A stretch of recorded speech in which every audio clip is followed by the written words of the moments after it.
Some facts are so strange they sound completely fictional. A group of zebras is called a dazzle.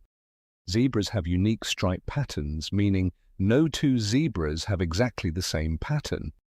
The fingerprints of humans aren't the only unique patterns in nature. A giraffe's spots are also unique to each individual. Elephants can communicate using sounds so low that humans cannot hear them. These sounds can travel several kilometers through the ground and air. Male mosquitoes don't bite humans. They feed mainly on plant nectar, while females need nutrients from blood to produce eggs. Some sea cucumbers can eject part of their internal organs when threatened, then grow them back later. Finally, there's a bird that can fly backward. The hummingbird is the only bird known to have this ability.